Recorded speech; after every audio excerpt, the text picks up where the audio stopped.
Kami ingin presiden secara tegas menolak wacana penundaan pemilu langsung dari mulut dia. Masa jabatan presiden Langsung dari mulut presiden. Oke. Kenapa? Karena hanya itu satu-satunya harapan Ya. untuk memutus wacana ini. Pemerintah yang sudah tidak lagi membutuhkan legitimasi dari rakyatnya, dalam hal ini Bapak Joko Widodo, Ya. karena sudah masuk ke dalam periode keduanya, cenderung mengeluarkan kebijakan-kebijakan yang tidak populis. Karena politik alternatif itu seharusnya hadir di mana dia bisa menjadi kritik gitu terhadap kebijakan-kebijakan yang tidak pro rakyat. Makanya saat pemerintah, saat partai-partai politik tidak bisa menghadirkan politik alternatif, sudah saatnya mahasiswa dan masyarakat sipil yang kemudian membuat politik alternatif tersebut. Oke.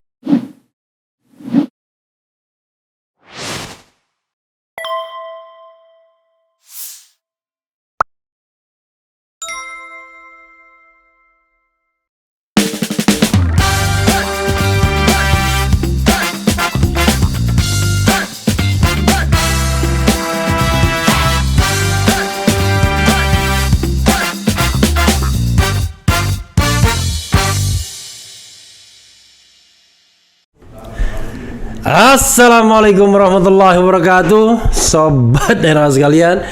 Jumpa lagi kita di channel yang keren ini. Keren jelas. Saya harus menggebrak kuat-kuat karena di depan saya ada anak muda ya. Sekarang dipercaya sebagai Ketua Badan Eksekutif Mahasiswa dari Universitas Indonesia. Nah, jangan lupa Refli Harun alumnu. Gara-gara mau bilang alumnus dengan alumni jadinya jadi saya juga adalah alumnus UI ya, tapi S2-nya ya, dari Fakultas Hukum, Magister Manajemen UI. Itu saya alumnus tahun 2002. Kalau S1-nya di UGM saya. Kemudian saya dapat Master of Law juga di Amerika. Lumayan lah, dapat doktor juga di 4 universitas yang berbeda ya kan. Nah, ini belum selesai nih satunya. Tapi lagi penting sekarang ini. Saya punya teman baru namanya Bayu selanjutnya nanti kita lihat. Ketua Badan Eksekutif Mahasiswa Universitas Indonesia. Assalamualaikum warahmatullahi wabarakatuh, Bayu. Waalaikumsalam warahmatullahi wabarakatuh. Bro Bayu ya. Ya, Bang. Makasih banyak ya. Siap. Sudah datang ya. Saya ini memakai apa namanya? Jadi Phuket. Sapuk. Sapuk dari NTB yang ngasih juga senior Anda. Sekarang jadi gubernur NTB ya. Zulkifli Mansyah. Tapi dia tepatnya ekonomi pada waktu itu ya. Siap. Oke, jangan terlalu formal. Aman. Sudah menggunakan jaket kuning ya. Kuning tidak berarti dari partai politik tertentu. Siap. Tapi kuning adalah simbol perlawanan tahun 1966. Siap. Jangan lupa the yellow jacket ya kan. Jacket. Kabar gimana, Bayu? Alhamdulillah, kabar baik, Ya. sehat walafiat ya. Sehat walafiat, alhamdulillah. Jadi sahabat daerah sekalian, kita nggak peduli mau jam berapapun kita live ya. Jadi 10:30 sudah ya. 11, siap, Tapi kemarin dengan Ustadz Dery jam 12:30 kita. Wah, live juga, Bang? Live juga 12:30 sampai 2:30. Ya. And then we didn't care apakah ada yang nonton apa enggak. Ternyata ada juga 500 orang yang nonton ya. Siap. Oke, Bayu kapan terpilih sebagai ketua BEM UI? Kalau terpilih itu sudah dari sekitar bulan Desember. Karena ada pemilihan raya di sekitar bulan Desember. Habis itu saya dilantik di tanggal 10 Januari 2022. Pemilihan raya itu hanya yang bisa ketua BEM fakultas yang bisa mencalonkan atau gimana? Enggak, Bang. Itu terbuka untuk seluruh mahasiswa UI. Iya. Tapi ada beberapa peraturan yang misalnya ada minimal SKS gitu. Jadi minimal berapa? saya lupa persisnya, tapi yang bisa mencalonkan kemudian adalah kawan-kawan yang ada di tahun ketiga. Tahun ketiga ya? Tahun ketiga. Berarti semester semester 5? ke-7. Oh, semester ke-7. Melewati tahun ketiga berarti? Iya, melewati tahun ketiga. Oh, semester ke-7. Iya, semester ke-7. Oh, kalau semester ke-7 berarti 7-8 kalau lancar selesai kan? Iya, harusnya. Jadi saya ini sekarang semester 8 karena masih ada di BEM UI. Saya harus menjabat sampai Desember sampai Januari tahun depan. Jadi saya harus ikut wisuda di bulan Februari tahun depan. Oke. Gitu. Jadi menambah setengah tahun lah. 1 semester lah. Dan itu konsekuensi dari jadi aktivis ya. Jadi asal tahu saja waktu saya jadi aktivis dulu ditanya waktu mau jadi aktivis berapa tahun selesainya, saya bilang 7 tahun. Ternyata cukup 5,5 tahun ya. Siap. Ya. Oke. Alhamdulillah. Jadi baru terpilih Desember ya. Ya, baru dilantik Januari. Januari. Memang Tanggal kalau berapa? Di BEM UI tanggal 10, Bang. 10 Januari itu kelahirannya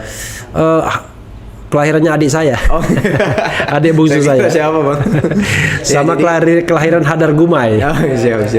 Jadi emang periodenya kalau di BEM UI mulainya tuh di awal tahun gitu. Jadi kita nggak ada misalnya BEM UI 2022 2023 gitu. Nggak ada. Oh, 1 tahun saja. 1 tahun aja. Jadi Akhir Desember nanti pemilihan lagi. akhir Desember pemilihan lagi. Pemilihan raya itu sebelum menjadi ketua BEM UI, Iya. apa jabatan di fakultas atau universitas? Enggak, saya di ketua BEM Visip UI Tahun? tahun 2021. Oke, 2021 masih menjabat ikut pemilihan. Iya, betul. Jadi waktu itu masih menjabat sebagai ketua BEM Visip UI Ikut pemilihan di bulan akhir ya, November Desember. Akhirnya ya tugas saya sebagai ketua BEM Visip UI diwakilkan oleh wakil ketua BEM. Dan sekarang pun sudah yang baru juga mungkin. Sekarang sudah yang baru juga. Yang baru juga karena tidak pakai semester tapi tahun ya. Ya, betul. Tahun. Jadi semua di UI serentak, Bang. Jadi 2021, 2022. Kayak pilkada juga ya. Pilkada serentak. Tapi kita di awal tahun. Bayu, siapa Bayu lengkapnya tadi? Bayu Satria Utomo. Oh, luar biasa. Bayu Satria Utomo. Pasti dari Batak ini ya. Bukan, Bang. Jadi Bayu Satria Utomo sudah kelihatan ya. Siap. Bayu itu angin, ya kan? Satria itu Satrio ya, Satrio Piningit kita nggak tahu ya. Utomo itu utama. Jadi ini adalah angin ya, Satria Utama ya. Luar biasa. Jadi Satria utamanya angin maksudnya.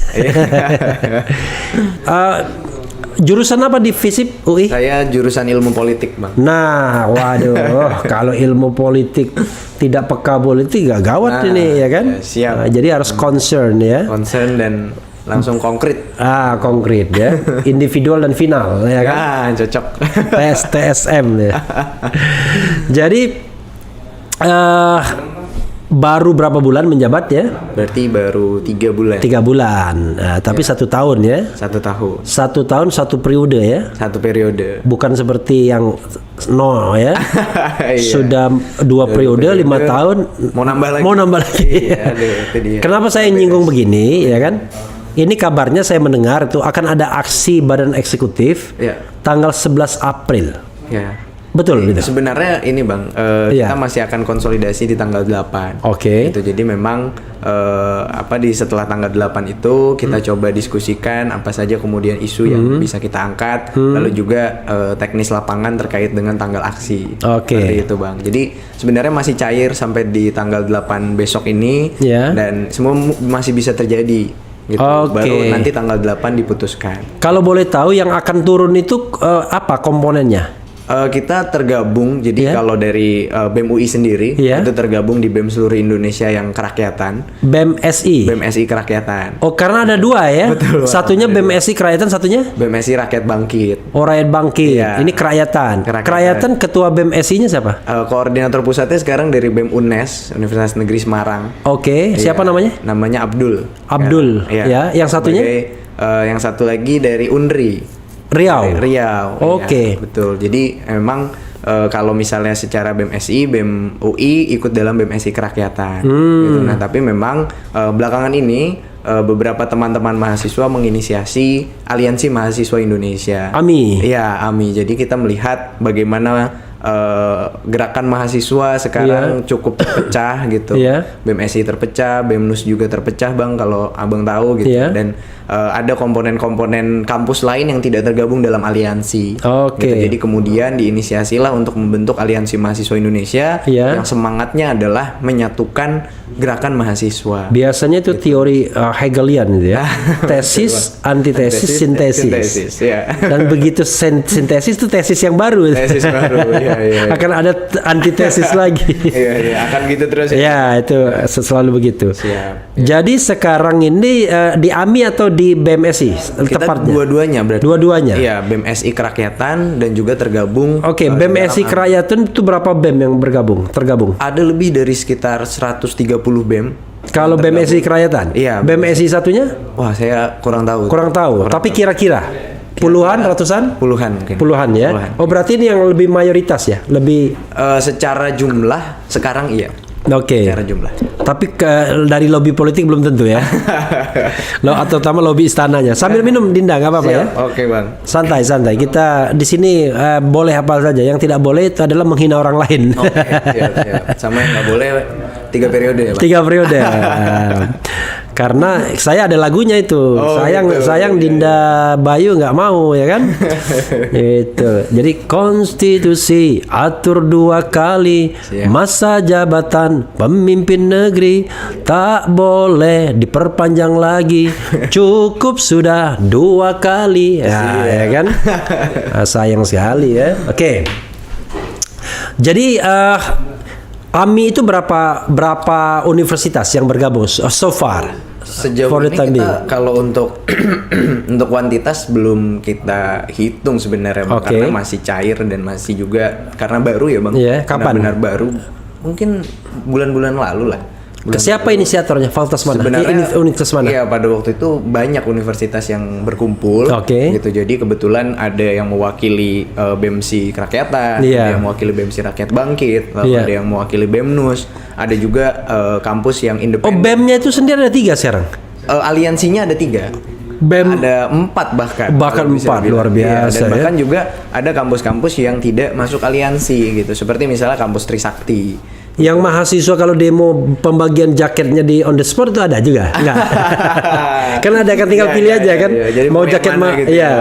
Dan mukanya agak tua biasanya. Kalau itu kita hindari, Bang. Hindari ya. Kita hindari. Oke, Iya. gitu. Jadi begitu akhirnya dari situ kita diskusi gitu terkait dengan gerakan mahasiswa sekarang. Ya dari kampus-kampus itu kemudian sepakat untuk Oke. membuat aliansi mahasiswa. Oke. Begitu. Tapi intinya tidak anti terhadap kelompok lainnya ya. Betul, tidak anti dan kita terbuka sebenarnya. Terbuka ya? Konsepnya ya terbuka, bagaimana ya semangatnya semangat persatuan. Jadi tanggal 11 nanti Ya. itu siapa inisiator untuk demonya? Sebenarnya Oh, sorry, saya masih Ya. mengatakan tanggal 11, Ya, ya. tapi masih cair. Masih cair Ya. sejauh ini. Itu siapa ininya? Sebenarnya kalau yang memang sudah mengagendakan di tanggal 11 itu dari BMSI Rakyat Bangkit. Gitu. Jadi di Oh, bukan justru bukan BMSI yang UI tergabung. Iya, Oke. bukan. Nah, itu emang sudah diagendakan. Iya. Nah, memang sekarang posisinya kita juga lagi membangun komunikasi supaya ya kalau misalnya memang mau bergerak, kita bisa bergerak bersama. Gitu, Oke. supaya daya tekannya juga lebih besar, isu yang kita bawa juga bisa lebih komprehensif dan juga memang benar-benar bisa mewakili mahasiswa gitu. Saya dengar ini terus terang ya. Siap. Saya dengar tidak hanya komponen mahasiswa yang akan turun. Iya, iya. Ada juga katanya komponen buruh. Ada juga komponen masyarakat yang selama ini juga concern ya dengan masalah-masalah soal misalnya PCR, soal vaksin dan lain sebagainya. Itu sudah mendengar? Ya mendengar juga, Iya. gitu. Tapi kalau dari kami memang berfokus untuk mengkonsolidasikan di tataran mahasiswa. Oke, Gitu. jadi kita nggak bisa melarang mereka, Betul. tapi juga tidak ngajak mereka. Betul, kita terbuka sifatnya. Terbuka, ya. Karena kan memang dari kami melihat isu ini adalah isu bersama sebenarnya, Oke. Bang. Isu yang menyangkut Pertanyaannya banyak. isu bersama tuh apa aja isunya? Ini sebenarnya kalau kemarin Iya. itu kita sepakat untuk mengangkat terkait dengan penundaan pemilu dan perpanjangan masa jabatan presiden. Oke, Gitu juga. termasuk kayak pro juga seperti Abdesi. Wah, tidak, Bang. Kita tidak. Kita tidak dimobilisasi. Oh, siapa tahu pro juga ternyata enggak ya? Oke. Seperti Abdesi ya, Abdesi yang berbadan hukum maksud saya. Ya. Kalau Abdesi berbadan hukum kan menolak ya kan? Iya. Oke, jadi Banyak firm ya, juga. menolak 3 periode. Menolak penundaan pemilu dan perpanjangan masa jabatan Oke, presiden. menolak. Kalau 3 periode? Tentu menolak juga. Oh, nolak karena juga, termasuk dalam perpanjangan masa jabatan Oke. presiden. Begitu. Oke, saya tidak tunggu alasannya karena alasannya semua orang sudah tahu alasan konstitusional Iya, ya. betul, Bang. Lagiannya masa itu terus ya kan kita juga mau gantian ya kan. Betul. Siapa tahu ada harapan baru ya. Ya. Oke. selain soal itu ada isu lain nggak yang mau diangkat? Ya sejauh ini memang terkait dengan pembacaan yang kami coba konsolidasikan itu jadi satu isu utama gitu yang terkait dengan penundaan pemilu dan perpanjangan masa jabatan presiden. Nah di luar itu menyangkut juga tentang isu kenaikan harga bahan pokok gitu, ada bukan hanya minyak goreng aja tapi bahan pokok ya. Terus yang ketiga tentang penyerangan terhadap warga sipil gitu. Jadi sebenarnya penyerangan terhadap warga sipil dalam konteks apa? Ya misalnya seperti Haris dan Fathia, Bang. Oke. Ya, itu dan banyak terjadi gitu kan di penggusuran gitu, pembebasan lahan termasuk kepada masyarakat adat gitu. Memang kita khawatirkan ini akan menjadi satu isu yang akan terus bergulir gitu. Jadi sejauh ini yang kita konsolidasikan 3 itu, tapi lagi-lagi dikonsolidasi tanggal 8 nanti masih bisa membahas secara tambah isu. substansial. Iya, betul. Satu soal penundaan pemilu, perpanjangan masa jabatan, kedua tentang kenaikan bahan pokok, tiga terhadap serangan masyarakat sipil ya. Itu 3 untuk sementara for the time being gitu ya. Saya tanya, kenapa isu threshold 0% nggak diperjuangkan? Sebenarnya kalau kita melihat ya Bang, sekarang kan yang sedang diwacanakan itu adalah tentang penundaan pemilu, gitu. Lalu juga tentang perpanjangan masa jabatan presiden. Kita coba merespon hal itu dulu. Gitu. Kenapa? Karena ya banyak sekali pembacaan dari teman-teman mahasiswa gitu yang terkait dengan penundaan pemilu ini yang akan berdampak pada banyak hal. Yang juga akan berdampak pada mencederai demokrasi itu sendiri. Let's say kalau perjuangannya berhasil, berarti kan pemilu tetap 2024, terutama pilpres.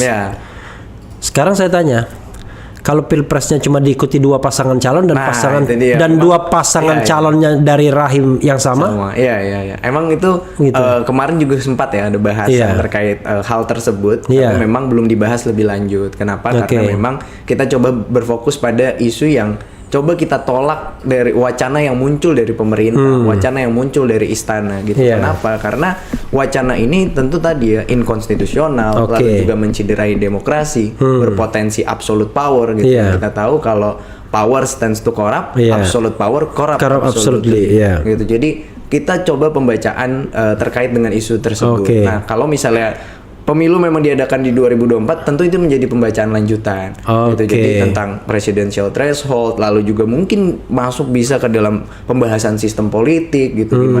Gimana misalnya sistem politik kita sekarang sudah sangat transaksional gitu dan lain sebagainya lah. Itu tentu akan menjadi pembahasan lanjutan. Karena terus terang saja Adinda ya, saya sangat khawatir dengan presidential threshold itu. Dan so it happens, itu sudah terjadi, ya kan? Paling tidak 2 edisi pilpres terakhir kita cuma disuguhkan 2 pasangan calon yang itu aja, ya kan? Lu lagi.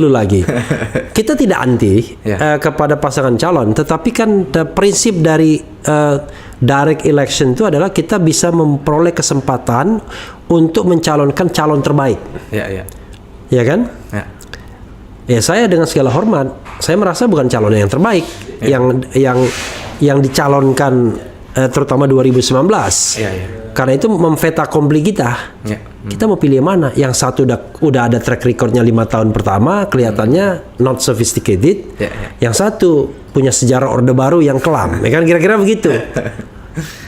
Ibarat makanan, Anda mau pilih yang mana? 2 makanan ini nggak layak dipilih, kira-kira begitu. Nah itu kan terjadi kan karena presidential threshold kan. Betul. Nah sekarang kita tahu bahwa istana sudah menguasai hampir 82%, 81,9%. Yang oposisi, so-called oposisi cuman 18,9%. Padahal thresholdnya 20% kursi. Kalau istana itu kompak belah 2, kan kalau masih menang. Iya. Jadi dia tinggal rokok-rokok aja kan. Lo mau pilih siapa, yang penting kita yang menang. Dan itu adalah cara mudah dan murah untuk menguasai politik Indonesia. Nggak perlu nyogok rakyat, nggak perlu bayar rakyat, ya kan? Nggak perlu kampanye kemana-mana. Main di tataran elit gitu. Iya, tiba-tiba sepi kampanye. Waduh, this is a peaceful general election, ya kan? Paling damai sedunia. tidak ada konflik apa? Ya jelas saja, karena yang menang dia juga misalnya. Nah, terus terang sebagai orang yang juga mengamati politik Indonesia, saya khawatir tentang hal itu. Makanya saya maju dengan penghapusan presidensial threshold. Unfortunately sampai sekarang belum berhasil. Nah, mudah-mudahan suara saya itu saya titipkan kepada mahasiswa. Iya, Bang. Kalau kita ya pembacaannya terkait dengan presidensial threshold ini tentu jadi satu pembacaan yang panjang gitu. Kenapa? Karena menyangkut satu sistem. Gitu. Nah, memang kalau pada prinsipnya ya kita juga sepakat gitu ya dengan 0% itu karena ya akan lebih demokratis, akan lebih terbuka gitu. Nah, tapi memang kan kalau kita di BEM UI gitu ya, Bang, kita mengkaji satu isu itu dengan 3 tahap gitu. Yang pertama kita tentukan visibilitasnya. Jadi apakah kemudian isu ini bisa dan mumpuni ya untuk kita angkat gitu, karena kan keilmuan kita juga terbatas, Bang. Sebenarnya bisa. Ya, betul. Makanya cuman masalahnya kemarin tuh mahasiswa nggak dukung tuh aja. Jadi terus, satu isu kalau mahasiswa nggak dukung nggak jalan tuh isu itu. Memang kan yang pertama tadi visibilitas, yang kedua tuh urgensitas. Kita melihat apakah urgen atau enggak, dan yang ketiga keterlibatan kita signifikansi atau menghadirkan signifikan. Iya, itu makanya. Jadi 3 itu kan terpenuhi. Kenapa saya katakan visibilitas visible ya? Karena kuncinya kan di MK aja. Jadi kalau misalnya saya selalu meyakini bahwa MK dicengkram oleh kekuasaan istana. Sinyal istana terlalu kuat terhadap kekuasaan yudikatif ini. Apalagi ada isu mau ya kan? Mau menikah ya. Gitu. Lalu saya menganggap bahwa sinyal istana itu akan menentukan MK. Tapi kalau rakyat menggeruduk, mudah-mudahan bisa. Urgent, sangat urgent. 2023 sudah pencalonan, gimana nggak urgent? Emang nyari pemimpin tuh karbitan yang cuma sebulan 2 bulan muncul kan harusnya rekodnya jelas. Tapi ini yang rekodnya jelas, ketar-ketir juga belum tentu dia dapat kereta ya kan? Yang ketiga, apakah signifikan mahasiswa? Mahasiswa tuh nggak pernah nggak signifikan kalau menurut saya. Karena dianggap dia lebih murni suaranya. Kalau kita yang tua-tua ini kan dianggap ada agenda ya kan. Padahal Refli Harun jangankan mau jadi presiden, mimpi aja kagak pernah. Sukanya cuma podcast, mengkritik, bikin lagu ya kan. 2024 ganti presiden. Oke, jadi saya tanya, tanggal 11 itu apa targetnya? Atau ada tanggal yang akan ditentukan? Targetnya apa? Targetnya itu tadi isunya. Ya, betul. Isunya. Tahu dong beda target sama isu kan? Target itu ada tujuan jangka pendek, ya kan? Apa targetnya? Targetnya pertama itu sebenarnya simple, Bang. Kami ingin presiden secara tegas menolak wacana penundaan pemilu langsung dari mulut dia, masa jabatan presiden langsung dari mulut presiden. Kenapa? Karena hanya itu satu-satunya harapan untuk memutus wacana ini. Gitu. Kalau kita lihat sekarang wacana-wacana yang bergulir hanya dibantah atau hanya disampaikan oleh presiden setengah-setengah gitu. Dan bahkan kalau saya sempat baca infografis gitu ya, ada perubahan sikap gitu ya dari presiden mulai dari 2019 merasa ditampar, dijerumuskan. Gitu. Lalu di 2000 cari muka, lalu juga di 2021 kalau nggak salah boleh-boleh saja gitu. Sekarang aspirasi rakyat. Nah, sekarang masuk ke aspirasi rakyat, terus juga patuh terhadap konstitusi. Tapi tidak tegas kemudian menolak wacana penundaan pemilu dan perpanjangan masa jabatan presiden. Gitu. Jadi kalau misalnya presiden hanya bilang patuh terhadap konstitusi, gitu, itu apakah kemudian presiden punya tujuan untuk mengubah konstitusi? Kalau pernyataannya hanya patuh terhadap konstitusi. Jadi gitu. Mau bilang lo mau apa kagak ini kalau orang Betawinya kan? Harus tegas. Terus yang kedua misalnya hari ini presiden menyampaikan bahwa sudah gitu stop menyuarakan ya kalau kata presiden menyuarakan perpanjangan dan penundaan gitu kepada menteri-menterinya. Tapi lagi-lagi ini tidak tegas. Perpanjangan dan penundaan apa gitu lalu ditujukan juga hanya kepada menterinya. Gitu. Jangan-jangan sekarang kita melihat gitu ya aktor-aktornya kan banyak menteri. Ya kan ada Pak Luhut, ada Pak Bahlil, ada sekarang mulai kemarin baru muncul Pak Tito, gitu. Lalu juga Pak Airlangga, gitu, yang Pak Muhaimin yang kapasitasnya sebagai ketum partai, Zulkifli Hasan, gitu. Dan sekarang menteri sudah diarahkan untuk tidak misalnya menyuarakan hal tersebut. Nah, saya curiga jangan-jangan ini hanya berganti aktor saja. Oke. Itu jangan-jangan nanti aktor-aktornya dilempar kepada partai politik atau aktor-aktornya dilempar kepada legislatif. Ini kan semakin bahaya.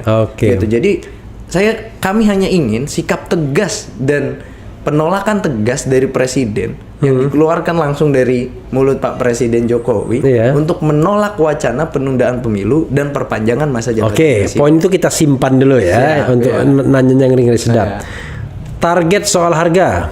Kalau harga ini kalau kemarin kan kita aksi 1 April itu fokus tuntutannya di penolakan terhadap perpanjangan masa jabatan presiden. Jadi memang untuk harga ini kita juga masih dalam tahap mengkaji gitu, lalu juga ada di konsolidasi di tanggal 8 itu tentu akan dibahas. Tapi yang pasti yang pertama menurut pembacaan dari BEM UI terkait dengan harga ini ada mafia-mafia di belakangnya. Jadi kami ingin bagaimana pemerintah tidak kalah oleh mafia. Gitu. Gimana caranya? Nah, kalau sama mafia? Itu ya kita serahkan kepada pemerintah. Masa kekuasaan dan negara yang punya sumber daya yang sangat luas, yang sangat banyak, kemudian kalah oleh mafia. Ini kan kita perlu pertanyakan. Gitu, ada satu ironi ya. Gimana? Misalnya penegak hukum gampang sekali itu menciduk katakanlah calon atau orang yang dianggap teroris, ya kan? Di lubang semut pun dia dapat. Iya. Tapi kok nggak ada ya mafia minyak goreng yang sampai sekarang dijadikan tersangka atau ditangkap gitu ya? Jangan-jangan mafia itu dirawat oleh negara gitu. Gitu ya? Jadi ya makanya gemuk dia jadinya. Negara itu melawan mafia-mafia itu karena yang kemudian sengsara akibat kenaikan ini kan adalah rakyat. Gitu.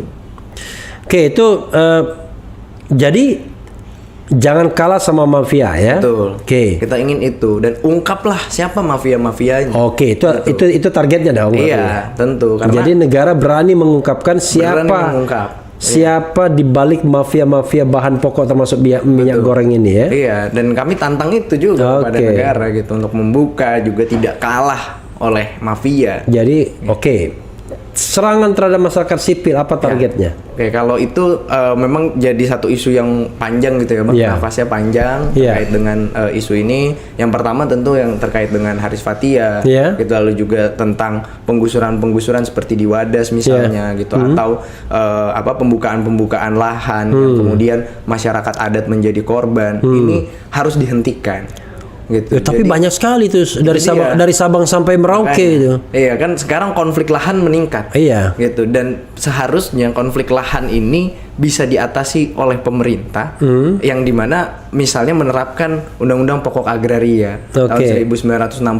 Itu kan sudah ada semangat reforma agraria. Nggak dipakai itu. Nah, itu dia. Karena dianggap warisan dari PKI katanya. Itu dia. Padahal sebenarnya semangat reforma agraria ada di undang-undang tersebut. Gitu, bagaimana bisa mendistribusikan akses dan aset. Land reform Land reform, betul. Dan semangat itulah yang kemudian harus bisa dipegang oleh pemerintah. Bagaimana bisa menerapkan secara penuh reforma agraria tanah untuk rakyat. Itu kan konflik pertanahan. Soal Haris dan Fathia kan kita tahu itu kan, makanya saya nulis kan syair lagu Berita Bohong judulnya. Aku bilang ini kritik, kau bilang berita bohong, kan begitu? Aku bilang ini kritik, ujaran kebencian kau tuduhkan. Aku bilang ini kritik, kau katakan penghinaan. Nah, saya itu walaupun syair lagu, tapi itu didasarkan based on undang-undang. Satu, Undang-Undang Nomor 1 1946 pasal 14 dan 15 yang menjerat macam-macam aktivis. Ada Syahgana Nenggolan, ada Jumhur Hidayat, Anton Permana, Habib Rizik, Habib Hamid dan lain sebagainya, Habib Bahar.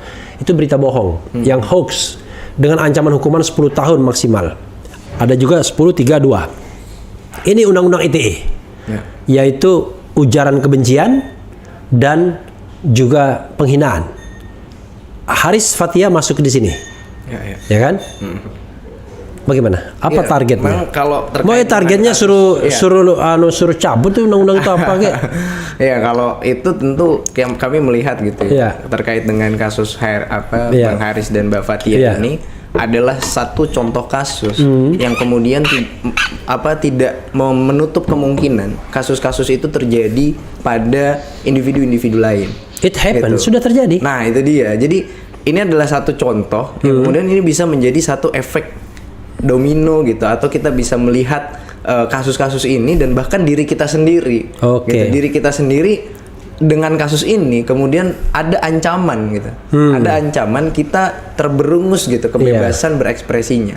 Nah, ini yang kita baca ya sebagai satu ancaman terhadap kebebasan berekspresi. Itu pun juga kemarin dari BEM UI sudah sempat live bersama Bang Haris, Bang Fatia gitu menyampaikan sebenarnya ini adalah satu pembungkaman dari negara yang kemudian bahkan sampai dibawa ke dalam proses hukum dan di dalam prosesnya itu juga tebang pilih gitu. Dinda melihat nggak ada potensi yang juga lebih bahaya? Haris Fathia teman saya, Ya. Dia nyanyi juga 2024 ganti presiden. Ya. Cuma kalau saya katakan dia lebih beruntung. Hanya dijadikan tersangka, kita tidak tahu, tapi tidak ditahan. Ya, ya. Ya kan? Tapi ada orang lain yang katakanlah misalnya katakanlah Edi Mulyadi kan? Ya, ya. Fenomenanya tidak hanya the state and civil society yang dibenturkan, ya kan? Between the state and the civil society, tapi horizontal juga. Ya, ya, ya. Between societies, ya kan? Among societies ini dibenturkan juga. Dan bukan tidak mungkin itu terjadi dengan saya juga, dengan kita semua, sehingga Betul. ketika kita merasa gagah menghadapi negara, ternyata Itu dia. masyarakat yang menghadapi kita. Itu kan seperti ada kesengajaan juga, itu nggak diperhatikan juga. Ya, itu jadi pembacaan yang baru juga sih buat kami ya, karena memang kami melihat konflik-konflik yang sifatnya horizontal ini memang perlu dihindari gitu. Kenapa? Karena ya memang saat kita kan ada sponsornya, kalau nggak ada sponsornya itu kan iya, makanya sponsornya juga negara juga, jangan-jangan ya, tanpa bermaksud karena yang menuduh. diuntungkan negara. Iya, dengan konflik-konflik itu. Artinya orang-orang kritis bisa dikandangkan kan. Betul, gitu. Iya. Tapi negara bilang, itu bukan kami dong, tapi itu. Memang kalau untuk konflik itu Bang, menurut saya juga menarik kalau ditarik ke tataran mahasiswa gitu. Jadi gimana misalnya konflik-konflik terjadi juga di mahasiswa. Iya, di tataran horizontal gitu ya, di adu domba atau misalnya kalau satu kritis sama negara, satunya biasa sowan. Ya kan, kira-kira gitu. Itu kadang terjadi gitu. Dan Oke. makanya saya mengatakan bahwa saat mahasiswa terpecah, saat mahasiswa berkonflik, siapa dari konflik itu yang paling diuntungkan? Misalnya antara kelompok A dan kelompok B gitu. Apakah kelompok A atau kelompok B yang akan diuntungkan dari konflik mahasiswa? Penguasa lah. Nah, tentu penguasa. Yang diuntungkan dua, penguasa sama komprador. Nah, yang orang yang suka ngajak kerjasama kan? Makanya tentu yang diuntungkan dari konflik ini adalah negara, adalah penguasa. Gitu. Jadi saya ingin mengajak lah teman-teman mahasiswa, sudahilah kita berkonflik, sudahilah kita diskursus boleh, gitu ya, diskursus boleh, tapi saya rasa konflik di tataran mahasiswa perlu kita kurangi, gitu, bahkan perlu kita hindari. Kenapa? Karena saat kita berkonflik, yang diuntungkan adalah negara, bukan salah satu dari mereka yang berkonflik. Itu Dinda waktu terpilih jadi ketua BEM, itu dapat berapa suara? One person one vote ya. Jangan bilang one man ya. One person one vote ya. One person one vote, one value. Ya, kita mendapat sekitar 8.400-an suara kalau nggak salah ya. Dari berapa calon? Kita satu calon kebetulan. Jadi, calon tunggal? Iya, calon tunggal. Jadi Allahu Akbar. Ada polemik lah Bang di UI karena ada isu internal juga saat saya maju gitu. Kalau Bang Refli tahu mungkin statuta UI kan juga bermasalah. Iya, jadi kemarin ya memang ada intrik-intrik politik tertentu dalam Pemira UI. Ya, soalnya ente punya rektor juga mau rangkap jabatan, ya kan? Itu dia, makanya kita sekarang selain kita berjuang di nasional, kita juga berjuang di Universitas Indonesia. Gitu. Padahal secara teoritis harusnya dia mundur sebagai rektor UI itu. Iya, jadi kenapa? Pilihannya dua ya Bang, mundur komisaris atau mundur rektor? Enggak salah, harus mundur rektor. Kenapa? Karena ketika dia jadi komisaris dia nggak salah. Iya. Salah itu adalah komisaris kan nggak ada. Kalau komisaris nggak boleh jabatan rektor, nggak. Rektor nggak boleh merangkap komisaris. Artinya ketika dia membuat kesalahan ketika dia rangkap sebagai rektor kan begitu. Karena itu harus mundur dia sebagai rektor. Karena dia tidak punya moral legitimasi moral. Tapi kan bukan urusan Refli Harun, ya kan? Saya hanya memberikan pandangan dari sisi emang hukumnya. Kita juga masih berjuang untuk menolak statuta UI karena banyak sekali pasal-pasal yang kemudian merugikan mahasiswa gitu, dan juga secara penyusunannya secara formal dia sudah cacat gitu. Jadi kalau saya jadi rektor UI, saya biarkan tuh mahasiswa kritis. Kuncinya satu. Jangan ada yang namanya konflik of interest atau vested interest. Anda kalau tidak ingin jabatan, tidak ingin finansial, hanya ingin mengabdi, dengan orang kritis itu seneng. Tapi kalau kita sudah mulai, waduh, saya mau nyalon nih ya kan, mau nyalon menteri, itu biasanya sudah ngitung-ngitung tuh.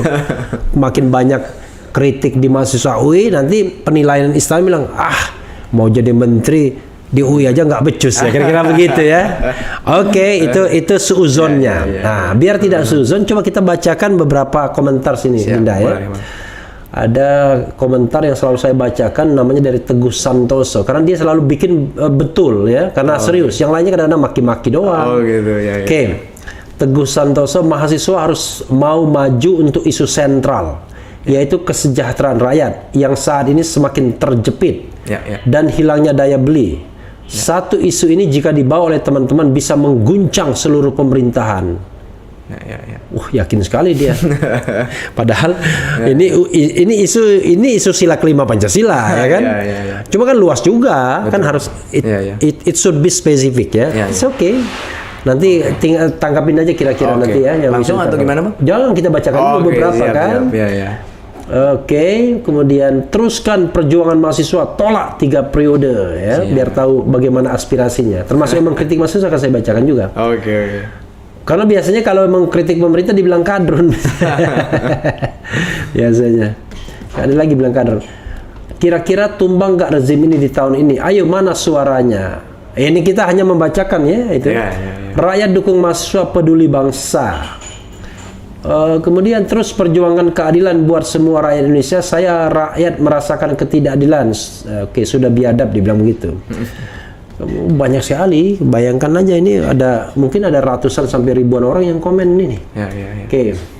Biarkan dibilang kadrun, langsung dijawab sama dia. Jadi banyak yang bilang kadrun berarti ya Bang? Iya. Karena biasanya kalau kita kritis dan pemerintah itu dibilang kadrun.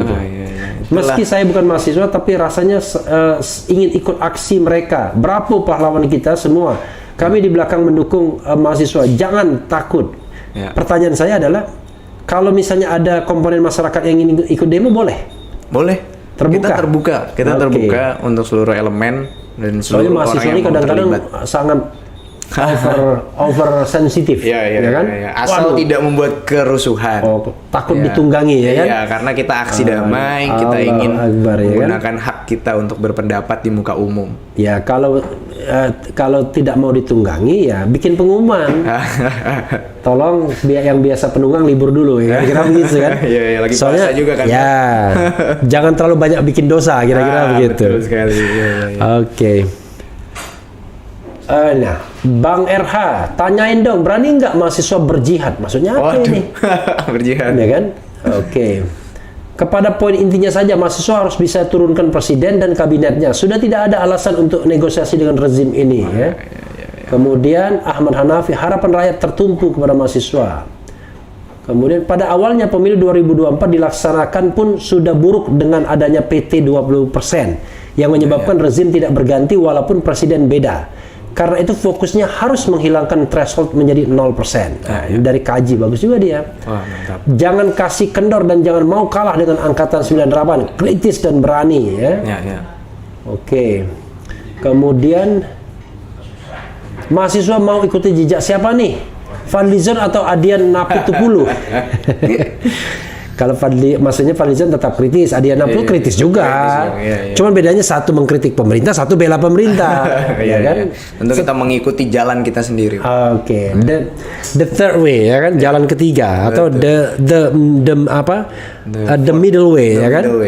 Gitu, jalan tengah ya kan? Bukan right atau left way ya kan?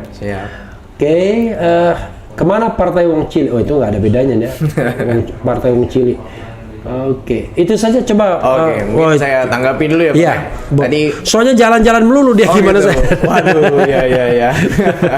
Oke. Oke, Ya, mungkin silakan. Yang pertama tadi Iya. tentang kesejahteraan masyarakat. Iya. Memang ini jadi satu isu yang fundamental terhadap negara kita saat ini. Iya. Gitu, bahwa kita sudah jauh dari kata kesejahteraan, kita sudah jauh dari kata keadilan sosial bagi seluruh rakyat Iya. Indonesia. Iya. Gitu, dan apa yang kemudian jadi pembacaan kami gitu ya di tataran mahasiswa, terutama mungkin saya sebagai mahasiswa ilmu politik gitu, Iya. bahwa memang di periode kedua ini Jokowi cenderung mengeluarkan kebijakan-kebijakan yang tidak populis, yang jauh dari tujuan membuat kesejahteraan rakyat. Misal, Contoh barang. Contoh misalnya Iya. di awal saja ke periode kedua Jokowi Iya. Dodo sudah langsung mengumumkan Omnibus Law Cipta Kerja. Oke. Gitu. Itu tentu tidak populis sekali dan Iya. tidak bertujuan untuk kesejahteraan masyarakat. Tapi ini kesejahteraan memang- konglomerat tuh. Itu dia, dan ini memang kami membaca sejalan dengan satu teori dalam ilmu politik namanya Iya. Lemdak teori. Oke, Gitu. Jadi karena udah kayak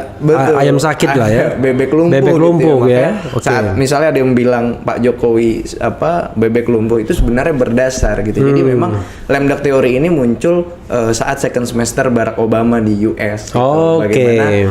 Bagaimana kebijakan yang dikeluarkan Iya. pada saat periode kedua itu tidak populis gitu, misalnya Obamacare gitu, Iya. yang banyak ditentang. Nah, dari situlah kemudian teori ini mengatakan bahwa pemerintah yang sudah tidak lagi membutuhkan legitimasi dari rakyatnya, dalam hal ini Bapak Joko Widodo, Iya. karena sudah masuk ke dalam periode keduanya, cenderung mengeluarkan kebijakan-kebijakan yang tidak populis. Oke. Gitu.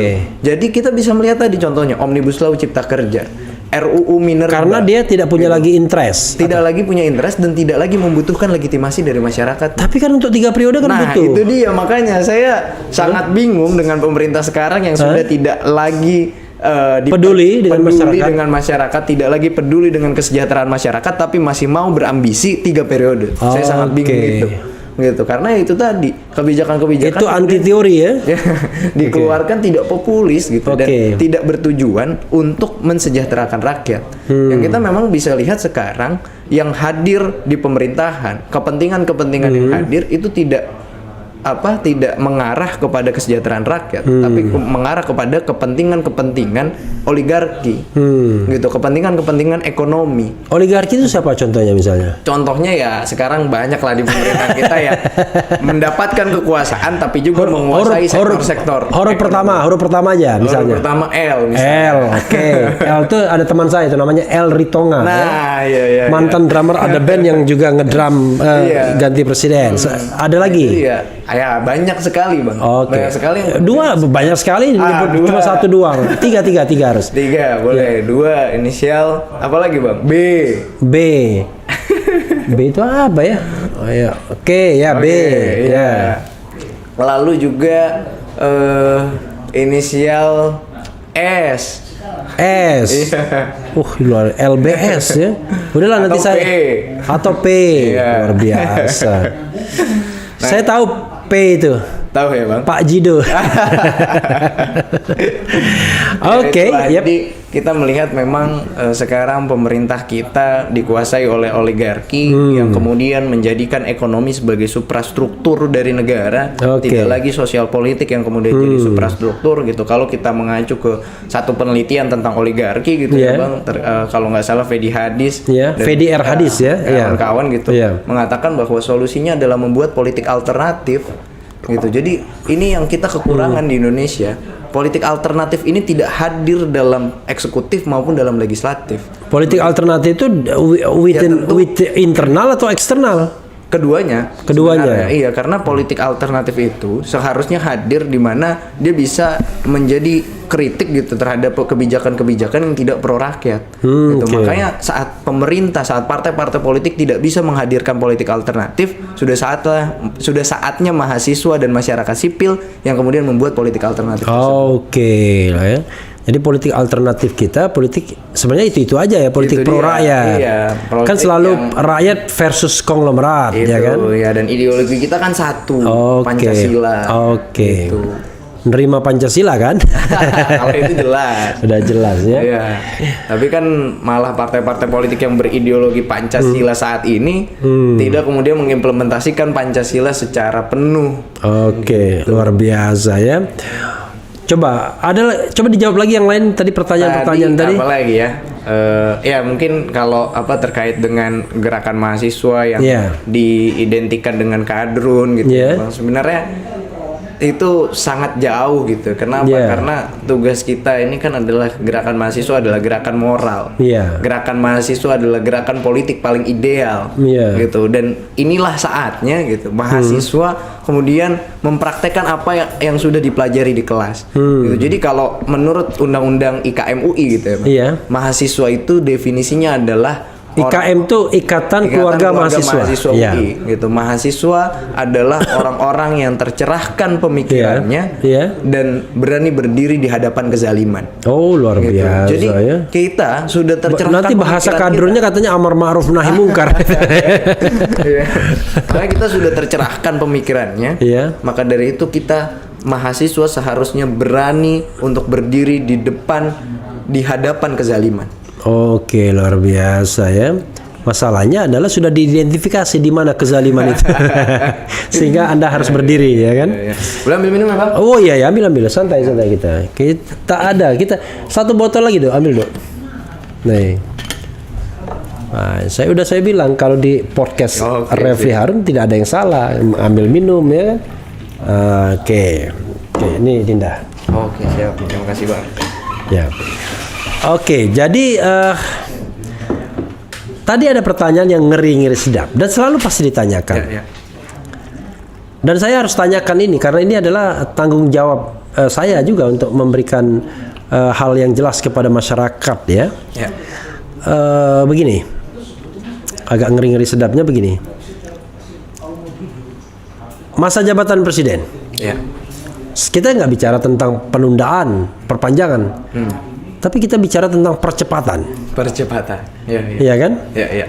Sejauh apa dan sedalam apa ide tentang percepatan masa jabatan itu ada di kalangan mahasiswa? Karena saya lihat ada juga colongan-colongan spanduknya kan. Jokowi mundur ya. Saya frankly speaking ini kan untuk pendidikan rakyat ya.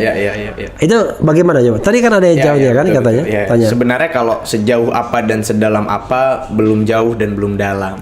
Gitu karena kita tidak kemudian pernah membahas itu dalam forum besar, tapi mungkin ya membahas itu ya dalam forum-forum kecil gitu. Jadi kalau ya maksudnya untuk membantah saja gitu, Bang. Klaim-klaim dari pemerintah misalnya pemerintah tidak bisa melaksanakan pemilu atas dalih ekonomi. Padahal pemilu adalah satu cara untuk meningkatkan ekonomi kita. Gitu. Jadi trigger dia. Jadi kalau gitu ya kalau misalnya pemilu dipercepat, ya ekonominya bakal membaik dengan lebih cepat. Gitu. Jadi diskusi-diskusi kecil seperti itu mungkin yang terjadi di tataran mahasiswa untuk membantah klaim-klaim dari pemerintah, membantah argumentasi dari pemerintah yang istilahnya melegalkan perpanjangan masa jabatan presiden atas dalih-dalih yang mereka coba sampaikan. Kalau saya tanya lebih menukik lagi, BEM UI yang Anda ketuanya ya kan? Itu ada 3 varian sekarang. Satu, perpanjangan masa jabatan. Kedua, fixed term of office yaitu 2024. Atau perpendekan masa jabatan. Kalau sejauh ini posisi kita fixed term. Fixed term ya. Kita mengikuti apa yang memang sudah diatur gitu dan memang ya kita juga melihat ini jadi satu pendidikan politik juga sebenarnya bagi masyarakat. Kalau misalnya pemerintah bisa selesai di 2024. Gitu. Orang tanya nih, LBSP itu siapa ya? Yang bisa dijawab cuma L-nya doang. P-nya dia jawab juga, tapi lihat aja nanti ya. Pak Dinda lihat sendiri ya. Dinda lahir di Kebumen? Saya lahir di Bekasi, Bang. Oh, di Bekasi Iya, ya. tapi orang tua ayah asli Kebumen, Oke. ibu asli Surabaya. Oke. Jadi Kebumen Surabaya, lahir di Bekasi. Iya, jadi saya Oke. keturunan Timur Tengah lah. Timur Tengah Ibu ya. Jawa Timur, bapak Jawa Tengah. Jawa Tengah. Tapi saya lahir dan besar di Bekasi. Di Bekasi ya. Iya, jadi SMP di Gitu. SMPN 1 Bekasi. Coba sebutkan lagu yang menyebut Bekasi ya kan? Apa tuh, Bang? Ya lagu apa yang Apa menyebut ya? Bekasi? Kayaknya Ah, nggak ada ya. Oh no. Apa tuh? Ayo. Coba. Lagu yang Coba menyebutkan- nyanyikan lagu Sepasang Mata Bola aja, Pak. Wah. Ada nggak kata-kata Bekasinya, Pak? Ya. Nggak hafal. Nggak hafal. Lagu perjuangan itu kawan, ya kan? Iya, iya. Oke, coba sepasang mata bola dari balik jendela datang dari Jakarta menuju Medan Perwira kagumkum ada di tapal batas Bekasi. Coba Oh, iya. coba di searching itu lagu lirik. Saya sih manjang-manjangin aja lirik ke sepasang mata bola coba. Biar ada juga yang begini-begini kan. ya, siap. Nah, ada nggak Bekasinya ya? Saya kurang tahu, Mas. Iya kan, hampir malam di Jogja ya kan. Ketika keretaku tiba, remang-remang cuaca, terkejut aku tiba-tiba, dua mata memandang seakan-akan dia berkata, lindungi aku pahlawan daripada si angkara muka. Dari balik jendela, dari datang dari jam menuju Medan Perwira, kagum melihat sinar. Terikat semoga kelak berjumpa pula sepasang mata bola dari balik jendela belum ada di tapal batas Bekasi. Aduh, kayak nggak ada ya di tapal. Pengetahuan saya kurang tentang Bekasi perlu ditingkatkan. Ya di tapal Aduh. Oke, Dinda. Tadi lahir tanggal berapa, Dinda? Saya 17 Juli tahun 2000. 17 Juli tahun 2000. Ya. Allahu Akbar. Itu Dinda, Ananda bukan Dinda, lebih muda daripada anak saya yang autis. Yang seperti itu ya, Noval Fikri. Dia kelahiran tahun 1999 dia. Oh, ya 1 tahun. Tapi lebih. kalau ngomong sama dia itu seperti kita ngomong sama anak 10 tahun ya. Allahu Akbar ya. Itu pun saya buatkan lagunya juga ya. Oke. Oh, ini ada. Melati di tapal batas judulnya. Oh, iya. Ya kan, engkau gadis muda remaja bagai sekuntum melati, engkau sumbangkan jiwa raga di tapal batas Bekasi. Jadi ada lagunya. Beda generasi kayaknya. Lagunya. Tapi ini lagu-lagu perjuangan. Oh, iya, siap. Iya kan, sepasang mata bola melati di tapal batas itu bukan soal bedeng. Ini saya pun belum lahir, jangan-jangan lagu ini kapan dia diciptakan, jangan-jangan juga saya masih kecil sekali. Iya. Oke, Dinda. Tadi berapa tanggal? 17 Juli ya. Tahun 2000. 17 Juli tahun 2000. Allahu Akbar. Saya 17 Juli udah 2 anak saya. Jadi sekarang usia berapa ya? Jadi Sekarang usia 22. 22 Ya, tahun. menuju 22. Menuju 22 tahun ya. 17 Juli nanti. Iya, 17 Juli Allahu nanti. Akbar, Jadi ya. sekarang masih 21. Oke. Tapi udah bisa jadi anggota DPR itu. Iya, Karena iya. minimal 21 tahun ya. Dan sudah lulus SMA ya. Pak? Oke. Lulus SMA untuk menjadi anggota DPR ya kan? Iya, iya. Gitu. Dibilang lah, Refli jago omong doang. Ya gimana kalau kita nggak jago omong, gimana kita mau jadi pewawancara ya? Masa diem aja kita kan? Perempuan pemirsanya juga bingung nanti kan? Iya, jadi diem-dieman gitu. Iya. 1 jam nggak ngapa-ngapain. Iya, that's the problem bagi kalau kita on the spot seperti ini memang kita harus aktif ya Siap. bicara. Iya, iya, iya. Dan saya sobat era sekalian beruntung mendapatkan narasumber yang aktif.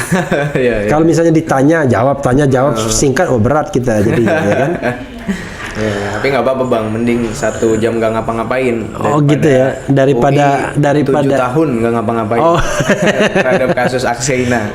Apa? Kasus almarhum Akseina Bang. Siapa itu? Itu mahasiswa UI yang dibunuh di Danau Kenanga UI. Oh iya ya. Ya, di tahun 2015. Allahu Akbar, saya tiba-tiba merinding. Ya, jadi memang sekarang BEM UI juga sedang mengangkat kasus itu karena Siapa namanya? Akseina almarhum. Aksena. Akseina. Ya, Akseina Ahad Dori. Iya. Gitu. Saya merinding juga nih. Iya. Ya, jadi beliau adalah mahasiswa UI. Iya. Di tahun 2015 dibunuh di Danau Kenang, jasadnya di Danau Kenanga UI. 2015. Sampai 2022 masih belum ada kejelasan. Dan belum ada yang dijadikan tersangka. Belum ada yang jadikan tersangka. Biasanya kan gitu-gitu ada isu-isu besarnya, ada backingnya, Ya, baking soda ya, Baking soda. untuk Iya, sikat gigi. Jadi ya makanya kita juga turut prihatin. Sekarang BEM UI bersama seluruh BEM Fakultas UI menuntut UI untuk usut tuntas kasus Akseina, juga kepada kepolisian untuk mengambil lagi langkah untuk mengusut kasus Akseina. Dulu sempat ada yang dicurigai. Dulu sempat, karena banyak barang bukti yang kemudian jadi satu bukti kuat bahwa namanya siapa? Akseina. Akseina. AK SEY NA.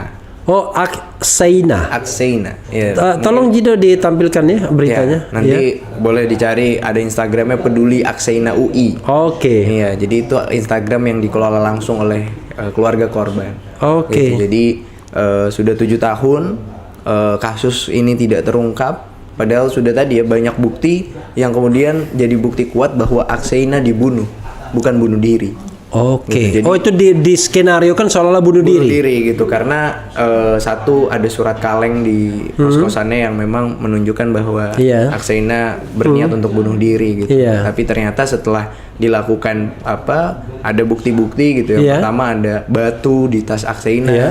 gitu. Lalu yang kedua sepatu almarhum itu bagian belakangnya sobek. Almarhum Oh, Akseina itu laki-laki. laki-laki. I see. Akseina Ahad Dori. Iya. Ya, di tahun 2015 itu kasusnya. Iya, Sampai iya. sekarang belum. Dan kemarin di UI kita membuat doa bersama, Iya. juga aksi solidaritas, aksi simbolik untuk mengenang beliau di depan Danau Kenanga UI. Oh, sorry. Ya, yang diikuti oleh lebih dari 200 mahasiswa UI waktu kemarin. Oke. Dia aktivis bukan? Mahasiswa biasa. Mahasiswa cerdas. Mahasiswa Oke. cerdas di jurusan biologi FMIPA UI. Apa motifnya kira-kira? Sampai saat ini sebenarnya masih tidak diketahui. Orang mana dia? Gitu. Orang Jogja.